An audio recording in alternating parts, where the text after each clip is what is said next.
One ப்ளஸில் N6 அப்படின்னு போட்டு அந்த 16Tயா இல்லாட்டி P4Rா அப்படின்னு கேட்குறாங்க. அது மட்டும் இல்லைங்க, அதனால் இப்போ சாம்சங்க்கு ஒரு நல்ல ஆப்பர்ச்சுனிட்டி. ஏர் ட்ராப் சில சமயங்களில் ரொம்ப கோளாராக வேலை செய்யுது. ஏர்பாட்ஸில் கேமரா. சரி, வணக்கம் viewers, welcome back to SBS news. So இன்றைக்கி வந்து ஃபஸ்ட்டு என்னென்னு பார்த்தீங்கன்னா, ஐஃபோனில் Air 2ங்க. Air 2 ஃபார் ஷுர் வரப்போகுது தான். ஆனால் 2027 தான் வரும் அப்படின்னு சொல்லிக்கிட்டு இருக்காங்க. இது கூடவே சேர்ந்து தான் ஐஃபோன் 18 வருமா, இல்லைனா இப்போயே வந்துருமா, அதை நோக்கியும் நிறைய பேர் வந்து பேசிகிட்டு இருக்காங்க. ஆனால் 18 Pro ஃபார் ஷுர் நல்லபடியாக வரப்போகுது. ஆனால் அது கூடவே 18 எல்லோரும் என்ன கெஸ் பண்ணுறாங்க அப்படின்னு பார்த்தா 12 GB ரேமில் தான் இருக்கும். ஏன்னா இப்போ ஆப்பிள் இன்டெலிஜென்ஸ் பற்றி பார்த்துருப்பீங்க, 17 Pro சீரிஸ் அண்ட் ஏரில் மட்டும்தான் வேலை செய்யுது. ஸோ அப்படி இருக்கும்போது அடுத்து வரக்கூடிய ஒரு நம்பர் மாடலில் வந்து ஆப்பிள் இன்டெலிஜென்ஸ் அவங்க இன்னைக்கு டே டு டேயில் என்ன வச்சுருக்காங்களோ அதை கூட யூஸ் பண்ண முடியாது அப்படின்னா அதோட சேல் என்ன ஆகும் அப்படின்னு பார்த்தா, அதை வாங்குறதுக்கு சிலர்லாம் அதாவது இன்டெலிஜென்ஸ் ஏஐ அப்படிங்கிறத ஒரு பாயிண்ட்டாக வச்சிருக்கிறவங்களாம் என்ன நினைப்பாங்கன்னா, பேசாமல் நான் 17 வாங்கிக்கிறேன், எனக்கு எதுக்கு 18 அப்படின்னு சொல்கிறதுக்கான வாய்ப்பு இருக்குது. ஸோ அதனால் இவங்க வந்து 12 GB ரேம் கொண்டு வரதுக்கான பாசிபிலிட்டி அதிகம். ஆனால் இப்போ அடுத்த ஹைலைட் என்ன அப்படின்னா, என்ட்ரி லெவல் நம்பர் மாடலில் 12 GB ரேம் இருந்தால் அப்போ ப்ரோ மாடல் எவ்வளோ இருக்கும்? நம்ம எல்லோரும் கெஸ் பண்ண மாதிரி தான் 16 GB ரேம் இருக்கிறதுக்கான பாசிபிலிட்டி இருக்குது. ஸோ இதெல்லாம் வந்து கொஞ்சம் பாசிட்டிவ் சைடில் தான் இருக்குது. 16 GB ரேம்னா அப்போ இன்னும் கூட மல்டி டாஸ்கிங்கில் வந்து ஐஃபோன் பெட்டராக பண்ணலாம். ப்ரோ மாடல்ஸ் வந்து இன்னும் பெட்டராக பண்ணலாம். இப்போயே ஓரளவுக்கு ஓகே தான், பட் இன்னும் 16 GBன்னு வரும்போது இன்னும் பெட்டராக பண்ணலாம். ஆனால் ட்விஸ்ட் என்னென்னா, இவங்களோட ஓஎஸ் அதில் இருக்கக்கூடிய ஒரு சில விஷயங்கள் அந்த அமைப்பு எப்படின்னா, இப்போது எக்ஸாம்பிளுக்கு சொல்லணும்னா, ஆமாம் டெலிகிராம் இல்லை, சரி இருக்கட்டும், இருந்தாலும் டெலிகிராமில் தான் அதிகமாக ஃபைல்ஸ் அப்லோட் பண்ணுவேன். ஸோ அந்த பேசிஸில் பார்த்தா இப்போ ஒரு 2 GB ஃபைல் அப்லோட் பண்ணுறேன்னு டெலிகிராம் விட்டு நான் எங்கே போனாலுமே அது கேன்சல் ஆகிடும். டெலிகிராமை விட்டு அப்படி டப்புன்னு பக்கத்தில் வேறு ஏதோ ஒரு ஆப்புக்கு போயிட்டு அப்படி பார்த்துட்டு திரும்ப இங்கே வரதுக்குள்ளே பார்த்தா கேன்சல் ஆகிடும். அது கொஞ்சம் இரிட்டேட்டிங்காக தான் இருக்கும். ஸோ இந்த மாதிரி கொஞ்சம் பேக்ரவுண்ட் ஃப்ரீடம் கொஞ்சமாவது இதெல்லாம் இருந்ததுனா தான் மல்டி டாஸ்கிங் வந்து மேக்ஸ் மோர் சென்ஸ் இந்த மாதிரி இருக்குது. ப்ளஸ் ஸ்ப்ளிட் ஸ்க்ரீன், இதை பற்றி இப்போ வரைக்கும் அந்த பேச்சும் இல்லை அப்படின்னு வேறு எல்லோரும் சொல்லிகிட்டு இருக்கீங்க, எனக்கு புரியுது. ஸ்ப்ளிட் ஸ்க்ரீனு, ஃப்ளோட்டிங் விண்டோ, இது எல்லாமே நம்ம யூஸ் பண்ணி பழகிட்டோங்க. இதை ரொம்ப அதிகமாக யூஸ் பண்ணி பழகினவங்களுக்குலாம் iOSக்குள்ளே போனால் கையை கட்டி போட்டா, கை கால் எல்லாத்தையும் கட்டி போட்டு கீழே ஒரு பெரிய கல் வச்சு மாவீரன் மாதிரி தான் கடல் உள்ள தான் போடணும், அப்படி தான் இருக்குது. ஸோ அந்தளவுக்கு வந்து கொஞ்சம் கஷ்டமாக தான் இருக்கும். பட் இதே ஒரு கேஷுவலாக ஒரு ஃபோனாக யூஸ் பண்ணால் அது மேலே இருக்கக்கூடிய ரிலையபிலிட்டி வே பெட்டராகவே இருக்குது. அதுவும் முக்கியமாக வந்து பார்த்தீங்கன்னு வைங்களேன், அப்ளிகேஷன், சோஷியல் ஆப்ஸ் இதெல்லாமே சாலிட் தான். ஸோ இப்போ இதில் வந்து அல்ட்ரா வைடும் ஒரு ப்ரைமரி சென்சாரும் ரியரில் இருக்கும் அப்படின்றது வந்து வெளியில் தெரியுதுன்னு வைங்களேன். Air 2 அதில் வந்து டியூவல் கேமரா செட்டப்போட வரும் அப்படின்னாலும் நம்ம நண்பர்கள்லாம் என்ன கேட்க போகிறாங்க, இப்போ ட்விட்டர்லேயே இதை பற்றி வரும்போது எல்லோரும் என்ன கேட்டிருந்தாங்கன்னா, ஐயா அந்த 2 ஸ்பீக்கரும் அப்படி கொடுத்தா நல்லாயிருக்கும், ஏன்னா இயர்பீஸ் தான் இல்லை ஸ்பீக்கர் இல்லையா, ஸோ ஸ்டீரியோ ஸ்பீக்கர்ஸ் கொடுத்தாங்கன்னா இன்னும் பெட்டராக இருக்கும் அப்படிங்கிறது ஓகே. அண்ட் இன்னொரு நண்பர் வந்து அல்ட்ரா வைடுக்கு பதிலாக ஏன் டெலிஃபோட்டோ கொடுக்கக்கூடாது, அல்ட்ரா வைடுக்கு பதிலாக டெலிஃபோட்டோ கொடுக்கலாம், பட் இவங்க வந்து என்ன யோசிப்பாங்க அப்படின்னு பார்த்தா, மெஜாரிட்டி ஆஃப் த ஆடியன்ஸ் வந்து அல்ட்ரா வைட் ப்ரிஃபர் பண்ணுவாங்கன்னு தான் இவங்க எதிர்பார்ப்பாங்க. எப்படின்னா இப்போ எங்கேயாவது லேண்ட்ஸ்கேப்பு டூரு இதெல்லாம் போனால் ஆட்டோமேட்டிக்காக வந்து அல்ட்ரா வைட் நிறைய பேர் ப்ரிஃபர் பண்ணுவாங்க. டெலிஃபோட்டோ வந்து அந்த கோணத்தில் பார்த்து இது வரைக்கும் ஃபோட்டோகிராஃபியில் ரொம்ப இன்ட்ரெஸ்ட் காட்டின ஒரு சிலருக்கு தான் அது வந்து ஃபிக்ஸ் ஆகும். மற்றபடி மெஜாரிட்டியாக நான் பார்க்குறேனே, குரூப் ஃபோட்டோ எடுக்கும்போது நிறைய பேருக்கு அது தெரியவே தெரியாதுங்க. சைடில் வந்து அந்த ஃபிஷ் எஃபெக்ட் மாதிரி வந்து அது ஒரு நல்லா இல்லாமல் போகும் அப்படின்றதே தெரியாமல் குரூப் ஃபோட்டோவில் வந்து எல்லாரும் உள்ளே இருக்கிற மாதிரி தெரியணும்னு ஆசைப்பட்டு அவங்க அல்ட்ரா வைடில் எடுப்பாங்க. பட் எனக்கு தெரிஞ்சு ப்ரைமரி சென்சார்லாம் முடிஞ்ச அளவுக்கு பின்னாடி போயிட்டு எடுத்தீங்கன்னு வைங்களேன், ஒரு மாதிரி வளைஞ்ச மாதிரிலாம் இருக்காது. ஃபோட்டோ வந்து எந்த விதமான கார்னர் லென்ஸ் டிஸ்ட்ராக்ஷன் இல்லாமல் க்ளீனாக இருக்கும். அதனால தான் நிறைய பேர் பார்த்தீங்கன்னா 35 mm போயிட்டு உங்களுக்கு நார்மல் ஹியூமன் சப்ஜெக்ட்ஸ் எல்லாத்தையும் ஃபோட்டோ எடுப்பாங்க. அது இன்னும் பெட்டராகவே இருக்கும். அது நம்ம இப்போ விவோலாம் எடுத்துக்கோங்களேன், அவங்களாம் அந்த ஸ்ட்ராட்டஜி தான் வந்து எடுத்துகிட்டு வந்து பப்ளிக்கில் வைக்கிறாங்க. என் ஃபோனில் பார்த்தியா ப்ரைமரி 35 mm அப்படின்னு. ஸோ அதே சமயம் அவங்க ப்ரில்லியண்ட்டாக என்ன பண்ணாங்கன்னா, அல்ட்ரா வைடில் பெரிய சென்சார் கொடுத்தனால என்ன ஆகுது, நீங்கள் அதிலேயே ஜூம் பண்ணி எடுக்க முடியும், அதிலே நீங்கள் 23 mm வரலாம். ஸோ இது இல்லாமல் யோசிக்க வேண்டிய விஷயம்தான். சரி, ஆனால் இதுதான் நிலவரம். சரியா, அடுத்து ஒன் ப்ளஸில் N6 அப்படின்னு போட்டு 8000 mAh அப்படிலாம் போட்டிருந்தாங்க. ஆனால் ட்விஸ்ட் என்னன்னு பார்த்தா, அகைன் ரியல்மியில் உள்ள ஃபோன் தான் ரீபிராண்ட் ஆகி வருதா அப்படின்னு சொல்லி எல்லோரும் கேட்டுக்கிட்டு இருக்காங்க. என்னையா அந்த 16Tயா இல்லாட்டி P4Rா அப்படின்னு கேட்குறாங்க. அது மட்டும் இல்லைங்க, இதில் இந்த கீக் பெஞ்ச் இதெல்லாம் லீக் ஆகும்ல, அதில் பார்த்தா இது 6300 அப்படி இல்லைனா 6360 இந்த மாதிரி தான் கிளைம் பண்ணுறாங்க. ஸோ ஆக மொத்தம் ஒன் ப்ளஸ்லேருந்து ஒரு ஃபோன் நீங்கள் எல்லோரும் ஆவலோட ஆசைப்பட்டு கேட்டிங்கன்னு சொல்லி 6300 வரும் அப்படின்னு சொல்லிக்கிட்டு இருக்காங்க. பட் தெரியல இதோட ப்ரைஸிங் எப்படி இருக்கும்னு. ஓகே, அண்டு ப்ரைஸ் ஹைக், ஐஃபோன்லேயும் ப்ரைஸ் ஹைக் இருக்கும். 17 சீரீஸை பற்றி பேசலை, 18 சீரீஸ் வந்து லான்ச் ஆகும்போதே ப்ரைஸ் இன்க்ரீஸ் ஆகும் அப்படின்னு சொல்லியிருக்காங்க.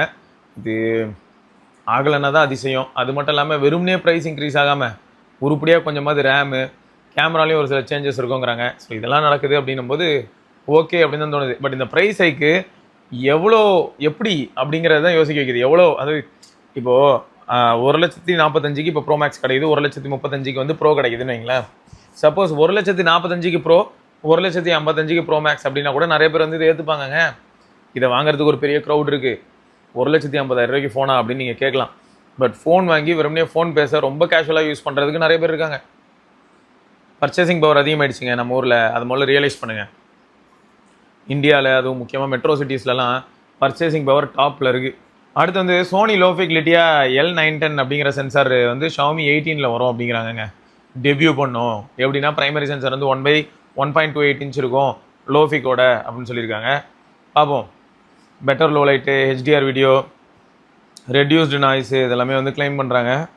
எனக்கும் எதிர்பார்ப்பு இருக்குது கண்டிப்பாக. லோஃபிக் வந்து இனிமேல் வந்து கேமராவில் முக்கியமாக ப்ரைமரி சென்சார் இல்லாட்டி இதெல்லாம் வந்து கொஞ்சம் பெரிய சென்சாரோ அதில் லோஃபிக் வந்து ஒரு பெரிய பங்கு வகிக்கும் அப்படின்னு தோணுது. அதுவும் artificial lighting environment, low light photos இந்த இடத்துலலாம் ஸ்கோர் பண்ணுறதுக்கான பாசிபிலிட்டி அதிகம். பார்ப்போம் எந்த அளவுக்கு எஃபெக்டிவாக பண்ணுறாங்கன்னு. அப்புறம் இதை தாண்டி என்னடானா ஆப்பிளோட அடுத்து வரக்கூடிய அல்ட்ரா, அதாவது என்னது ஃபோல்டபுள் ஐஃபோன் பற்றி எல்லோரும் என்ன சொல்கிறாங்கன்னா 2 கலர் வரதுக்கான வாய்ப்பு இருக்காங்க. ஒரு சில்வர் இல்லாட்டி black, silver and black 2 colour. அப்புறம் டைட்டானியம் பாடி இருக்குமா. ப்ரீமியம் ஃபீல் ஓகே, ஆனால் டைட்டானியம் பாடி இருக்கக்கூடிய ஃபோன்ஸில் தான் கொஞ்சம் தெர்மல் இஷ்யூ நம்ம பார்க்குறோம். இப்போ ஏர்லாம் எடுத்துக்கிட்டிங்கன்னு வைங்களேன், என்ன தான் ஜிபியூவில் ஒரு கோரை கட் பண்ணியிருந்தாலும் கூட சில விஷயங்கள்லாம் வந்து த்ராட்லிங் இந்த மாதிரியான ஒரு சில ஃபேக்டர்ஸ்லாம் பார்த்தாலும் கூட ப்ரோ அளவுக்கு பர்ஃபார்மன்ஸ் இருக்காது அப்படிங்கிறதெல்லாம் யதார்த்தமாக இருந்தாலும் அந்த ஃபோன் ஒரு சில ஆப்லலாம் வந்து லைட்டாக சூடாகுது இல்லையா. ஸோ இதுவே வந்து அதே டிவைஸ் கொஞ்சம் வேறு மாதிரி இன்னும் கொஞ்சம் டிஃப்ரெண்ட்டாக டிசைன் பண்ணி கொஞ்சம் அந்த ஹீட்டை வந்து எல்லா ஏரியாவுக்கும் கண்டக்ட் பண்ணுற மாதிரி பண்ணியிருந்தாங்கன்னா பெட்டராக இருந்திருக்கலாம். பட் அந்த டிவைஸோட டிசைனுக்கு அதுக்கும் நம்ம பார்த்தாலே தெரியுது அது வந்து பயங்கரமான சேலஞ்ச் தான். ஸோ இதில் இவங்களை ஒரு ஃபோல்டபுள் ஐஃபோனில் இந்த டைட்டானியம் பாடி அப்படிங்கிறது ப்ரீமியம்னஸை குறிக்குதுன்னு சொல்லலாம். பட் ப்ராக்டிகாலிட்டி இந்த தெர்மல் மேனேஜ்மெண்ட் ஏரியாவில் எப்படி இவங்க ஸ்கோர் பண்ணியிருப்பாங்க அப்படிங்கிறது ஒரு கேள்வியை கொண்டு வருது. அப்புறம் ஆப்பிளோட A20 ப்ரோ சிப்செட் இருக்கும், ஆப்பிளோட C2 மோடம் இருக்கும். அப்புறம் தின்னராக இருக்குமாங்க, ஏரை விட தின்னாக இருக்கும். அதுவும் அன்ஃபோல்டு பண்ணால் 4.5 mm இருக்கும் அப்படின்லாம் சொல்கிறாங்க. அது என்னத்தை சொல்ல. ஆனால் இதில் என்னென்னா இது ஒரு ஃபோல்டபுள் டிவைஸாக இருக்கிறனால இதோட UI வந்து iOS அப்படின்னு சொன்னாலும் கூட இப்போ நம்ம அப்படியே ஃபோல்டபுள் ஆண்ட்ராய்ட் டிவைசஸ்க்கு வாங்கலேன், அதில் ஸ்கேலிங்லாம் கம்ப்ளீட்டாக மாறும் உள்ளே இருக்கிற டிஸ்பிளேக்கு. சொல்லப்போனால் ஒரு hybrid of both regular and tablet அந்த மாதிரி தானே அது. ஸோ இவங்களும் அநேகமாக வந்து iOS அப்புறம் iPadOS ஸோ இந்த ரெண்டுத்தையுமே மர்ஜ் பண்ணி இந்த அல்ட்ராவுக்கு கொண்டு வருவாங்களா. நம்ம இதெல்லாம் கெஸ் பண்ணலாம் தாங்க. நீங்களும் கெஸ் பண்ணுவீங்க, நானும் கெஸ் பண்ணுவேன். ஏன்னா இதில் இப்போ ஸ்ப்ளிட் ஸ்க்ரீன் கண்டிப்பாக கொண்டு வந்தே ஆகணும். மல்டிபிள் அப்ளிகேஷன்ஸ் வந்து ஓப்பன் பண்ணுற மாதிரி எபிலிட்டிலாம் கொடுத்தா தான் அவ்வளோ பெரிய அதை அன்ஃபோல்டு பண்ணால் அப்போ தான் அதோட யூஸே இருக்குது. அதெல்லாம் விட்டுட்டு நீங்கள் எப்பயும் யூஸ் பண்ணுற மாதிரி ஒரு ஆப் தான் யூஸ் பண்ண முடியும். ஃப்ளோட்டிங் ஆல்ரெடி நம்ம இப்போதைக்கு உடனேலாம் எதிர்பார்த்துட முடியாது. பட் இருந்ததுன்னா சத்தியமாக ஹாப்பி தான். அதை தாண்டி ஸ்ப்ளிட் ஸ்க்ரீன் கூட இருக்காது அப்படின்னு சொன்னால் எப்படி. பட் அதெல்லாம் வரும்னு நினைக்கிறேன், பார்க்கலாம். பட் கண்டிப்பாக ப்ரைஸிங் எப்படி இருக்கும்னு நினைக்கிறீங்க?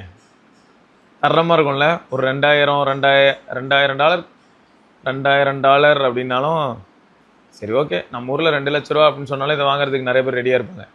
ஏன்னா எனக்கு தெரிஞ்சு வந்து 1,55,000க்கு ப்ரோ மேக்ஸ்னா 2 லட்ச ரூபாய்க்கு ஆப்பிளோட ஃபோல்டபுள் டிவைஸ் அப்படின்னா அதை வாங்குறதுக்கு ஒரு க்ரௌட் இருக்கும். பார்ப்போம் எந்த அளவுக்கு அதிகமாக விற்கிதுன்னு. அப்புறம் சாம்சங்க்கு ஒரு நல்ல ஆப்பர்ச்சுனிட்டிங்க. கம்பெனி எந்தெந்த மாதிரியான கம்பெனிஸ்னால் AMD, BYD, கூகுள், NVIDIA இவங்கெல்லாம் வந்து செமிகண்டக்டர் சிப்ஸ் பண்ணுறதுக்கு வந்து ஏன் நம்ம சாம்சங்கோட ஃபவுண்டரி யூஸ் பண்ணக்கூடாது அப்படின்னு சொல்லி முடிவெடுக்கிறாங்க. ஏன்னா ஆல்ரெடி TSMC உங்களுக்கே தெரியும் செம்ம ஃபுல்லு டைட்டாக ஒர்க் பண்ணிக்கிட்டு இருக்காங்க, பல்காக ஓடிக்கிட்டு இருக்கா. அதனால் இப்போ சாம்சங்க்கு ஒரு நல்ல ஆப்பர்ச்சுனிட்டி. இப்போ இவங்க இதை வந்து கரெக்டாக யூட்டிலைஸ் பண்ணி இதிலேருந்து வரக்கூடிய அவுட்கம் பெட்டராக இருந்ததுன்னா இது வந்து சாம்சங்க்கு ஒரு புது துவக்கத்தை ஏற்படுத்தும். பார்ப்போம் அவங்க என்ன பண்ணுறாங்கன்னு. அப்புறங்க ஷாமியை பொறுத்த வரைக்கும் அல்ட்ரா இன்னும் சந்தேகத்தில் இருக்குது அப்படின்னு சொல்லி நம்ம பார்த்துட்டு போகிறோம் நியூஸு. ஸோ அப்போது 18 ப்ரோவும் வரும் அப்படிங்கிறாங்க. பார்ப்போம், காத்திருந்து பார்த்தா தெரியும். ஸோ 18 ப்ரோ ஆல்ரெடி வந்து 17 ப்ரோ மேக்ஸ் பார்க்க செம்மையாக இருந்துச்சு. கொஞ்சம் ஆப்டிக்ஸ் அப்படிலாம் யோசிச்சோன்னு வைங்களேன். அதாவது சென்சாரில் லோஃபிக்லாம் கூட இருக்குது. ஆனால் உள்ள ஆப்டிக்ஸ் அப்படின்னு யோசிக்கும்போது 17 அல்ட்ரா அளவுக்கு இல்லை. அவங்க இதெல்லாம் ரொம்ப நுணுக்கமாக இதெல்லாம் டேக்கிள் பண்ண வேண்டியதாக இருக்குது. ஏன்னா நல்லா யோசிச்சு பாருங்க, ஒரு 17 இருக்குது, ஒரு 17 ப்ரோ இருக்குது, 17 ப்ரோ மேக்ஸ் இருக்குது, 17 அல்ட்ரா இருக்குது, இப்போ 17Tயும் இருக்குது. இவ்வளோ டிவைஸ் இருக்குது. எல்லா டிவைஸ்க்கும் இடையிலே ஏதாவது ஒரு வித்தியாசத்தை காட்டியே ஆகணும். ஸோ அப்படி இருக்கும்போது இப்போ 17 ப்ரோ மேக்ஸ்லாம் வந்து அல்ட்டியான டிவைஸ் தான். உங்களுக்கு 5x வந்துருதுன்னு வச்சுக்கோங்களேன். எல்லாமே மாஸ் தான். ஆனால் ட்விஸ்ட் எங்கே வச்சுருப்பாங்க அப்படின்னு பார்த்தா, உங்களுக்கு ஒரு அல்ட்ராவில் இருக்கிற அளவுக்கு நச்சுன்னு இருக்கிற மாதிரியான ஆப்டிக்ஸ் மட்டும் மிஸ் ஆகும். டே டைம் நிறைய இடத்துலலாம் நீங்கள் எடுக்கக்கூடிய ஃபோட்டோஸ்லாம் செம்மையாக இருக்கும். அதிலலாம் வந்து நீங்கள் ரொம்பலாம் வருத்தப்படுற அளவுக்குலாம் வித்தியாசம்லாம் இருக்காது. பட் ரொம்ப முக்கியமான ஒரு சில ஏரியாஸ்லாம் பார்க்கும்போது என்ன ஆகும்னா, அல்ட்ரா வந்து அதெல்லாம் ஓவர்டேக் அடிச்சுட்டு போகும். ஸோ இது வந்து சேஃபாக ப்ளே பண்ணுற மாதிரி இருக்கும். பட் எனக்கு பர்சனலாக சொல்லணும்னா, அந்த ரியர் டிஸ்பிளே ஒரு யூனிக்னஸை கொடுக்குதுன்னு சொல்லலாம் அந்த டிவைஸ்க்கு. ஸோ அதை நம்ம யூஸ் பண்ணும்போது அட்ராக்டிவாக இருக்குது. அந்த டிவைஸ் வந்து தனியாக துண்டாக தெரியுது. அந்த ரியர் டிஸ்பிளே வச்சு நம்ம என்ன பண்ண முடியும்னா, ரியர் கேமராவில் வீடியோ எடுக்கும்போது அதை வியூ ஃபைண்டராக வச்சுக்கலாம். ஸோ அந்த மாதிரி ஒரு சில அட்வான்டேஜஸ்லாம் என்னால் அதில் பார்க்க முடியுது. பார்ப்போம் இந்த தடவை என்ன பண்ணுறாங்க. அப்போ ஒரே மாடலில் தான் வரப்போகுது அப்படின்னா கண்டிப்பாக பெரிய சைஸில் தான் வரும். இல்லாட்டி வந்து எப்படி கன்ஃபியூஸ் ஆகுது, மார்க்கெட் எப்படி போகுது, என்ன ப்ரைஸில் அது விற்க போகுது, 1008 கேள்வி இருக்குது. ஆனால் எப்படி நடக்க போகுதுன்னு சத்தியமாக தெரிலங்க. அப்புறம் iOS 27லங்க கொஞ்சம் பக் இருக்குங்க. ஏர்ட்ராப் சில சமயங்களில் ரொம்ப கோளாராக வேலை செய்யுது. 4 தடவை அனுப்பினாலும் ஃபுல்லாக போயிட்டு கடைசியில் முடிகிற நேரத்தில் பார்த்தீங்கன்னா ஃபெயில்டுன்னு வருது. இரிட்டேட் ஆகுது. அப்புறமா திரும்ப நீங்கள் ஒரு தடவை ரீபூட் பண்ணிங்கன்னு வைங்க, உங்கள் டிவைஸை ரீபூட் பண்ணிங்கன்னா ஃபிக்ஸ் ஆகிடுது. ரீபூட் பண்ணதுக்கப்புறம் அனுப்புனா ப்ராப்பராக போய் முடிஞ்சிருதுன்னு வச்சுக்கோங்களேன். ஸோ ஒரு சில பக் அங்கங்கே பார்க்க முடியுது. இந்த மாதிரி கொஞ்சம் இடையூறாக இருக்குது. பட் இது வந்து ஒரு பப்ளிக் பீட்டா கூட கிடையாது, டெவலப்பர் பீட்டா. அதில் இந்த குறை சொல்லணும்னு சொல்லலை. பட் நீங்கள் யாராவது ஆல்ரெடி வச்சுருக்கீங்க, அதாவது இப்போ டெவலப்பர் பீட்டாவில் யூஸ் பண்ணிகிட்டு இருக்கீங்க அப்படின்னா நீங்களும் இந்த மாதிரியான ஒரு சில ப்ராப்ளம்ஸை எக்ஸ்பீரியன்ஸ் பண்ணலாம் இல்லையா? ஸோ அதனால தான் சொன்னேன், மற்றபடி வேறு எதுவும் இல்லை. இது பாருங்கங்க, ஹானரில் XIT Pro Maxன்னு ஒரு ஃபோனுங்க. அது ஜூன் 22 சைனாவில் லான்ச் ஆகுது. இதில் என்ன ஹைலைட்னா, உங்களுக்கு 10,000 nits பிரைட்னஸ் இருக்குங்கிறாங்க. ஒரு டைமுங்க 2012 அந்த மாதிரியான டைமில் நோக்கியாவில் 701 அப்படின்னு சொல்லிட்டு ஒரு ஃபோனுங்க. LCD பேனல் தான், 1000 nits அப்படின்னும் போது அப்படி இருந்தது. 1000 nits அப்படின்னு. இப்போ பாருங்களேன், பக்கத்தில் ஒரு ஜீரோவை போட்டு அசால்ட்டு பண்ணிக்கிட்டு இருக்காங்க. 10,000 nits பிரைட்னஸா? ஓகே, டே லைட்டில் டேரெக்டாக சன்லைட்டுக்கு நேராக சன்னுக்கு நேராக அப்படியே எக்ஸ்போஸ் ஆகுது. டேரக்ட் சன்னுக்கு எக்ஸ்போஸ் ஆகும்போது இது வந்து ஒரு ப்ளஸ்ஸாக அமையலாம். 10,000 nits ஒரு சிலர்லாம் வந்து பிரைட்டாகவே பார்த்து பழகிட்டாங்கன்னா அதுக்கு அடிக்ட் ஆகிடுவாங்கங்க. ஓகே, ஸோ மொத்தம் 1.5K ரெசல்யூஷனில் 10,000 nitsோட இப்படி ஒரு ஃபோன். 1.3 mm பெசல்ஸ் தான், சைட் பெசல்ஸ். பார்ப்போம், ஹானரும் சரி ஹுவாவையும் சரி மாஸ் தான் பண்ணுறாங்க. ஆனால் என்ன, மக்களை வந்து அவ்வளோவா சேர மாட்டேங்குது. அதுதான் கொஞ்சம் கேள்விக்குறியாக இருக்குன்னு வைங்களேன். லேட் 2027 பார்த்தீங்கன்னா ஏர்பாட்ஸில் கேமரா இருக்கும் அப்படின்னு சொல்கிறாங்க. ஏர்பாட்ஸில் கேமரா, சரி, இதை வந்து அவங்க எப்படி கொண்டு போகிறாங்க, இதை அவங்க எப்படி கொண்டு போக போகிறாங்க அப்படிங்கிறத நம்ம வெயிட் பண்ணியே பார்க்கலாம். ஏன்னா 20th ஆனிவர்சரிக்கு நிறைய டிஃப்ரெண்ட்டான பிளான்ஸ் இருக்கலாம். ஃபோனே செம்ம யூனிக்காக வரலாம். அந்த டைமில் இப்படி ஒரு ஏர்பாட்ஸ் மாசாக தான் இருக்கும். என்னென்ன பண்ணுதுன்னு பார்ப்போம். ஸோ மொத்தம் சிரிக்கு வந்து ஒரு விஷுவலான என்விரான்மெண்ட் வந்து விஷுவலாக கொடுக்க போகிறாங்களா? எப்படி கேட்குறேன்னா, இந்த பக்கம் தலைவர் வந்து ஒரு 180 டிகிரி கிட்ட கவர் பண்ணுவார், இந்த பக்கம் ஒரு 180 டிகிரி கிட்ட கவர் பண்ணுவாங்க. அப்படின்னா கிட்டத்தட்ட 360 டிகிரி கிடச்சிருது இல்லையா? அப்போ சிரிக்கிட்ட நம்ம என்ன கேள்வி கேட்டாலுமே அதுக்கு பதில் தெரியுமா? அது என்னது, அங்கே ஒரு மரபீரோ இருக்குது அப்படின்னு கேட்டால் அதுக்கும் பதில் சொல்லுமா? ஆல்ரெடி நேச்சுரலாக நீங்கள் டிஸ்கஸ் பண்ணலாம்லாம் சொல்லிக்கிட்டு இருக்காங்க. சிரி வந்து எவால்வ் ஆகுதுன்னு சொல்கிறாங்க. ஸோ அதில் வந்து சிரிக்கு கண்ணையும் கொடுக்குறாங்க போல. இப்போ இவ்வளோ நாள் காது மட்டும் கொடுத்துருந்தாங்க. நம்ம கேள்வி கேட்கும்போது அது டப்புன்னு போயிட்டு அதோட டேட்டாபேஸ் எல்லாத்தையுமே ஒரு தடவை தோண்டிட்டு வந்து நம்மகிட்ட ஏதாவது சொல்லிட்டு போகும். இப்போ வந்து அதுக்கு கண்ணும் இருக்கிறனால எல்லாத்தையும் பார்த்துட்டும் பேசும் போல். அக்கா கால்பே அவரோட இன்ஸ்டாகிராம் அக்கௌண்ட்லேருந்து ஒரு வார்னிங் வீடியோ மாதிரி போட்டிருக்காப்புல. யாருக்குன்னா ஆப்பிளுக்கு. நோட் பண்ணிக்கப்பா, உன்னோட போர்டு ஐஃபோன் யூசர்ஸ் எல்லாரையுமே நான் வந்து ஸ்டீல் பண்ண போகிறேன் அப்படின்னு சொல்லியிருக்காரு. பார்க்கலாம் எந்த அளவுக்கு ஸ்டீல் பண்ணுறாருன்னு. பட் இப்போ ரீசெண்ட் மார்க்கெட் ட்ரெண்டை பொறுத்த வரைக்கும் பார்த்தீங்கன்னா நத்திங் ஃபோன் 3 ஒரு சூப்பரான டிவைஸ். ஆல்ரெடி இவங்க வந்து நிறைய ப்ரொடியூஸ் பண்ணிட்டாங்க. ஸோ அதனால் அவங்களால நல்ல ஆஃபரில் கொடுக்க முடியுது. பட் 4A கதெல்லாம் அப்படி இல்லை. இதுக்கப்புறம் இன்னும் எப்படி இருக்க போகுதுன்னு தெரியல. இவங்களுக்கு மட்டும் அந்த பிரச்சனை இல்லை, எல்லாருக்குமே இந்த பிரச்சனை இருக்குது. ஸோ ஆக மொத்தம் மார்க்கெட்டில் இப்போ வரைக்கும் எனக்கு இப்போ சொல்லணுன்னா நத்திங் ஆஸ் அ பிராண்டு அவங்களோட ஃபோன் 3 ஒரு நல்ல டிவைஸ். ஸோ யாருனாலும் வந்து ஓரளவுக்கு அதை கன்சிடர் பண்ணலாம். அதுவும் முக்கியமாக 40,000 45,000 செலவு பண்ண தயாராக இருக்கக்கூடிய நிறைய பேருக்கு வந்து பார்த்திங்கன்னா அதுவும் 512 GB மாடலே கிடைக்கிறனால. ஆனால் கொஞ்சம் டிஃப்ரெண்ட்டான பேங்க்லலாம் ஆஃபர்ஸ் வருது. பேங்க் ஆஃப் பரோடா வருது, விட்டா பஞ்சாப் பேங்க்னு வருது, என்னென்ன பேங்க்லாமும் வருது. 18,000 20,000 அந்த மாதிரிலாம் வருது. திடீர்னு பார்த்தா கனரா பேங்க்கு 20,000 ரூபா கார்டு ஆஃபர்லாம் வருதுங்க. ஸோ அதனால் அது கொஞ்சம் நீங்கள் செக் பண்ணிகிட்டே இருக்கிற மாதிரி இருக்கும். ஓரளவுக்கு நிறைய டிவைஸ் இருக்கிறனால இப்போதைக்கு கிடச்சிக்கிட்டு இருக்குது. கடைசியில் இந்த யூனிட் ஸ்டாக் அவுட் ஆச்சுன்னா அதுக்கப்புறம் ரொம்ப கஷ்டங்க. அதுக்கப்புறம் நத்திங்கில் நம்ம ஏதாவது ஃபோன் வாங்கணும்னா நல்லா யோசிச்சு பாருங்கள். 4A வாங்குறதா இருந்தால் 40,000க்கு மேலே செலவாகும். 4A Pro வாங்குறதா இருந்தால் 50,000 பக்கத்தில் போகுது. ஸோ அப்போ மொத்தம் வந்து என்ன ஆகிடுதுன்னா, இப்போ இதுனா 8S Gen 4 இன்னும் பெட்டரான ஆப்டிக்ஸு, பெட்டரான பில்டு குவாலிட்டி. ஸோ இந்த மாதிரி ஒரு சில ஸ்டெப் அண்ட் ஸ்டாண்ட்ஸ் எல்லாம் பார்க்குற மாதிரி இருக்குது. ஏன்னா ஒரு ஃப்ளாக்ஷிப் அப்படிங்கிறனால. அதே சமயம் 4A ப்ரோவும் மோசம்லாம் கிடையாது. 4A ப்ரோவும் பில்டு குவாலிட்டி இதெல்லாம் சூப்பர் தான். பட் அது அந்த ப்ரைஸுக்கு என்ன எனக்கு டெலிவர் பண்ணுதுன்னு பார்த்தா, உன்னோட ஃபோன் 3 வேறு லெவலில் டெலிவர் பண்ணுதியா அப்படிங்கிறது தான் இங்கே ஃபேக்ட். ஸோ அதனால தான் நம்மளை யோசிக்க வைக்குது. பார்ப்போம். இருந்தாலும் கால்பே வந்து இந்த மாதிரியான ஒரு ஸ்ட்ராட்டஜிக்கல் மார்க்கெட்டிங், ஒரு மாதிரி ஒரு டைப் ஆஃப் மார்க்கெட்டிங் வந்து எப்பயுமே பண்ணுறது வழக்கமாகவே ஆயிடுச்சு. இதுவும் வந்து ஒரு மாதிரி ஃபன்னாகவும், சிலருக்கு வந்து அநாயகமாக இருக்கலாம். ரொம்ப தீவிரமான ஆப்பிள் ஃபேன்ஸ்லாம் நீ யாரா சாலா அப்படின்லாம் வருவாங்க. ஆனால் ஃபேக்ட் என்னன்னா ரீச் கிடைக்குது இல்லை, நிறைய பேர் இப்போ இதை வந்து ஷேர் பண்ணுவாங்க. யாரெல்லாம் வந்து ஆப்பிளை ஹேட் பண்ணுறாங்களோ, இல்லாட்டி ஆப்பிள் ப்ராடக்ட்ஸ் வச்சுருக்கிறவங்கள ஹேட் பண்ணுறாங்களோ, உடனே அவங்களுக்கு வாண்டடாக வீம்பாதை அனுப்புவாங்க. ஸோ இந்த மாதிரி ஏதோ ஒரு வகையில் பப்ளிசிட்டி, அவ்வளோதான். ஸோ இதெல்லாம் தான் இன்றைக்கான நியூஸு. வேறு சில நியூஸோட நம்ம வந்து நாளைக்கு சந்திப்போம். அது வரைக்கும் விடைபெற்றுக் கொள்வது சிவபரணி. பார்க்கலாம். பை.